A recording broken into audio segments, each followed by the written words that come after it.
మమతా బెనర్జీ మంత్రివర్గంలో లేరు కానీ ఒకప్పుడు పొత్తుల్లో ఉన్నప్పుడు వాళ్ళతో కలిసి ప్రయాణించాడు, అకాలీదళతో కలిసి ప్రయాణించేవాడు, ఏనాడు గొడవ పెట్టుకోరు. అది బీజేపీ వాళ్ళ తత్వం. గొడవ పెట్టుకునే రోజు వచ్చినప్పుడు తొందరగా బయటకు వచ్చేస్తారు. లైక్ నవీన్ పట్నాయక్ నుంచి బయటకు వచ్చేసారు, మమతా బెనర్జీ నుంచి బయటకు వచ్చేసారు, అట్లాగే అది వాళ్ళ తత్వం. బయటకు వచ్చేసేయడం, ఉన్నంతసేపు మాత్రం ఏం బెటర్, నువ్వు అట్లయినా ఉండు. ఇప్పుడు అట్లాగే ఉంటున్నావు నువ్వు. కార్యకర్త ఏం ఫీల్ అయినా పట్టించుకోరు. ఇప్పుడు బీజేపీ మంత్రులు ఉన్నాడు, లేకపోతే బీజేపీకి సంబంధించిన ఎమ్మెల్యేలు ఉన్నారు, అని పట్టించుకున్నారు కార్యకర్తలు ఇచ్చు లేదు. ఎందుకంటే మన చేతిలో ఏం లేదండి అని చెప్తారు, అంతే. అంతవరకే. ఏదైనా చిన్న చితక పని చేయడం తప్పి అట్లా చెప్పి నువ్వు సాటిస్ఫై చేయగలవా? నీ అంతట నువ్వే ఎక్కువ ఆశ్రయకెత్తిచ్చావు.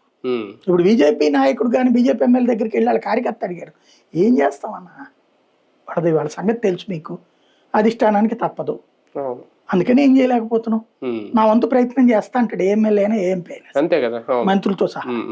అదే ఇక్కడ ఏమంటున్నారు, మనకిక్కడ పవర్లోకి మనం తెచ్చాం, తెలుగుదేశాన్ని పవర్లోకి పవన్ కళ్యాణ్ తెచ్చాడని ప్రతి కాపు కార్యకర్తకు ఉంది, ప్రతి కాపు నాయకుడికి ఉంది, ప్రతి జనసేన కార్యకర్తకు ఉంది.